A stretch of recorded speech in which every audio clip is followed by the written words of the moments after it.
like an hour. What is the most annoying thing that I do? In your opinion? No, I don't want to do this on camera. No. I don't want to do this on camera. No. I'm just asking for my own, because there might be other dudes out there that have the same. No, I don't want to do this on camera. I'm not doing it on camera. One thing. No. Okay. I'm going to take that as nothing noisy about me. That's awesome. I just was wondering though, like you took off your sweatshirt before we pressed play. Why'd you do that? I'm feeling warm. And I feel like I've worn that sweater all week.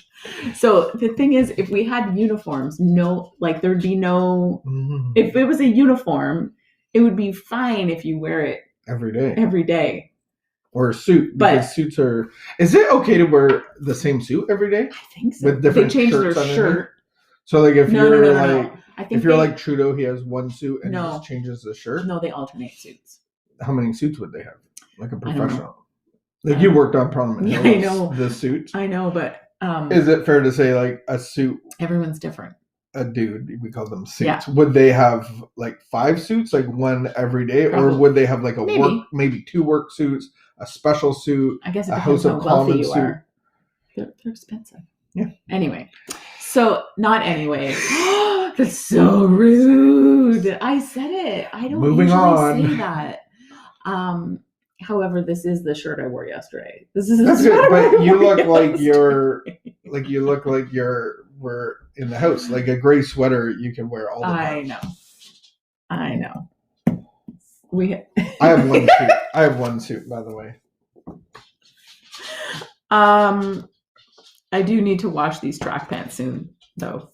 Good morning, Megan. Good morning, Morgan. It would probably be a good idea to leave the house. It'd be a good idea to leave the house at some point for some reason. I don't know when I left the house last.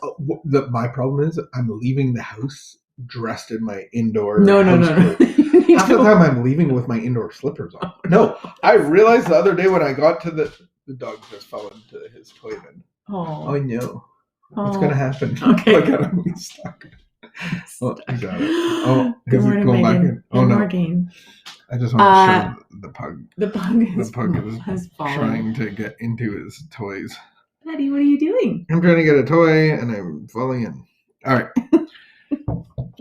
No, I realized when I went to the dollar store to buy a pencil case. Yes. Bought a pencil case. And you were in your slippers? Yeah, I was in my track pants.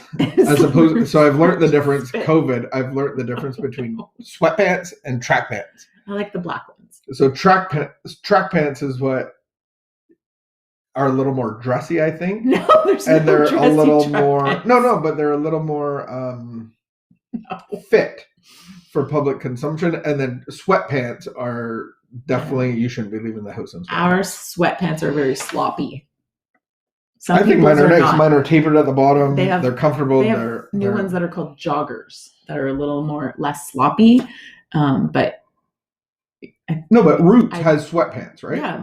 Yeah, my Roots sweatpants are very sloppy. No. Sure they are. Only when they say stuff on your bum. No, they get all stretched out. Do you like the sweatpants that say something on your bum? No. Princess? No. Queen? No. Hey, Gee. Good morning. Okay. So today I'm going to leave the house. That's a goal. I'll be accountable to you people tomorrow if I left the house. I have to leave the house. We have church later. Okay. So today's reading from Codependent No More, a daily meditation on codependency, is called Letting Go of Shame. And I just appreciate that you've invited the alcoholic crackhead in to be a part of the codependent devotional. Yeah. Maybe one day we'll transition to the alcoholic. Well, we're almost done. We're almost done. We didn't start. We didn't. Oh, you're right. We started in March. Okay. Well, Letting Go of Shame. Letting Go of Shame. December the 6th. Many of us were victimized, sometimes more than once. We may have been physically abused, sexually abused, or exploited by the addictions of another. Understand that if another person has abused us, it is not cause for us to feel shame. The guilt for the act of abuse belongs to the perpetrator, not the victim. Even if in recovery we fall prey to being victimized, that is not cause for shame. The goal of recovery is learning self-care, learning to free ourselves from victimization, and not to blame ourselves for past experiences. The goal is to arm ourselves so we do not continue to be victimized due to the shame and unresolved feelings from the original victimization. We each have our own work, our issues, our recovery tasks. One of those tasks is to stop pointing our finger at the perpetrator because it distracts us. Although we hold each person responsible and accountable for his or her behavior, we learn compassion for the perpetrator. We understand that many forces have come into play in that person's life. At the same time, we do not hold on to shame. We learn to understand the role we play in our victimization, how we fell into that role and did not rescue ourselves. But that is information to arm us so that it not need happen again. Let go of victim shame. We have issues and tasks, but our issue is not to feel guilty and wrong because we have been victimized. Today, I will set myself free from any victim shame I may be harboring or hanging on to. That's a tough one. Well, that was a tricky one. Shame. Hey. Can I ask you a question first? Yeah. Because I felt like a little bit at the beginning. No. I felt like a little bit at first there was a bit of interchangeable use of shame and guilt. So can you define? Guilt is I've done something wrong, and shame is I am something wrong. So shame is a false identity. Shame is one of the big blocks to God, to the light of the Spirit, to freedom. And to freedom. It's a freedom issue. So we have blocks to God that we create through our own, and that's why Jesus says, "Die daily." Keep us so separated. Resentment and shame is the other big one, and fear. Blocks that keep us separated from God and from other people. And so we have to get rid of shame because that's a false identity. It goes into our belief system. It kind of resonates in our minds, our intellect, and comes out in our will, our thoughts, and then our actions. It's performed in our actions. And so a shame-based person reacts out of that belief that they are shame, and so there's lots of actions that people will take that come from being shame-based. So the root, it's almost like it's a well that's got like poison that's leaching into it from the walls of the well, and so when you take the water out of the well, or the water's been poisoned, and so we have to clean that up, like at the root. And it's an identity issue, and it's like our belief systems add 2 + 2. So not that I have done something wrong, or not that something wrong was done to me, but that I am something wrong. I am wrong. I am dirty. I am. And so that's where not valuable. God has to transform our minds, our belief system. How do you think that happens? Well, through worship of God, from coming to. Just like I worship alcohol, I gave my heart to it, I gave my finances to it, I gave everything to it. I have to do the same thing in my relationship to God. So be in Bible studies, be in the Word, be in worship music, be in relationship with people that... Do you know what I worshipped for a really long time? What? You. That's awkward. Lord.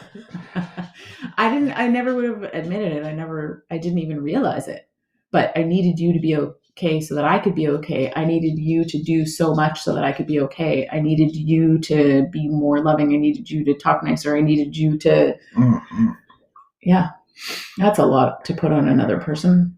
A flawed person. And then there's always such disappointment. There's always hurt. There's always victimization. All of that stuff. Right. Creating chaos. Creating that stuff inside. So I gave a real quick roadmap to shame. Yeah. And it's a lot harder than that to come out from under shame, but it is a false identity, and it happens mainly through our wounding and our experiences. And God wants to wash your mind and really give you a new identity. And that can happen regardless of, because I think often, especially reading something like this, someone who's been abused, it's so sensitive, right? To like taking any kind of responsibility, right? It's not they have zero responsibility for what was done to them. The only responsibility that they carry is for how they care for themselves now. That's the only responsibility a person who's been victimized in the past, a person who's been abused, whether as a child or as an adult, if they've been abused, their only responsibility is to care for themselves and to nurture work through that shame, right? Well, and that's not allowing that's a that beautiful shame thing about the gospel. develop. The good news is Right. that I can't really There's do nothing I this have to- on my own, Yeah. and I'm a mess, and I'm hurt, and I'm full of this. I don't know who I am, and then I come into a relationship with God. I bend on my knee and Right. worship Him, and just like the devil tempted Jesus in the desert and said, "If you bow and worship me, I will give you all of the kingdoms and the glory of this earth." And Jesus is saying, "Come and bow down, and I will transform you into salt and light." And how hard was that? Like at the very And you'll have beginning, eternal life. because I think, you give a really good example because you thought you knew God, right? You thought you like, oh, I've known this God. Like I've learned about this God my whole life. And so how hard is that at the very beginning of like, I actually need to change my thinking. I want to develop this. I'm hopeless. I literally have no other hope right now. What I'm doing is not working. This is telling me that actually a personal relationship with God could restore me to sanity. A lot of people know God but don't have access to His power. And so I knew God, but I had no access to Him. And then when I found alcohol, I had the power of alcohol. It gave me warmth, ease, comfort, acceptance, purpose, meaning, identity, and then tried to take my life 15 years later. Mm. So our worship to God, removing the blocks of guilt and shame, of fear, will give us access to Him. And He will give us a new we become His children. So we have a new identity, a new purpose. And we do that through the 12 steps is a great way to lead you into the death of self. Mm-hmm. LifeLab is a great beginning process of that. And I think I think it has been a really great process of just introducing the concept of God and different ways of actually getting to know God, because I think I brought in all these preconceived notions and all these ways of thinking that, it really clouded like judgments really was what I had. I had a ton of judgments against God and against the church and against like, well, this isn't actually going to work for me. Like, and anyway. The grace of God is a free gift, but it requires effort. And so am I putting the same effort into my worship to God as I did in alcohol? I give everything to God. I gave everything to alcohol, and I was transformed by alcohol. And do I give that same effort to God? Am I being transformed by God? Yeah. Am I being transformed by God? And I think that's I have to come to a place of admitting, like, actually, I'm holding on to shame. I'm actually allowing shame to define me. And I have no access to God with the shame, resentment, fear, those blocks. Or to other people. Like I can't have good relationships with the people around me. My heart is as the corner store. And if I have those things on the corner store, I don't. God isn't going to just force Himself in there. I have to actually get rid of those things, and that's the death of self. All right. Good morning, Deanna. Good morning, Dee. Thanks for watching, guys. We are going to have a great day. We might go to the farmer's market and get some cheese and some summer sausage or winter sausage or something. And then we got church at 4:00. So see you at 4:00. We are in Matthew 5 still. Do we stream church on this channel? We stream church on Union City Church on Facebook and YouTube and Zoom. If you want to interact with us on Zoom, join us on Zoom. All the information is on our social media. All right. Have a great afternoon. Hockey sticks in hands. We will see you at 4.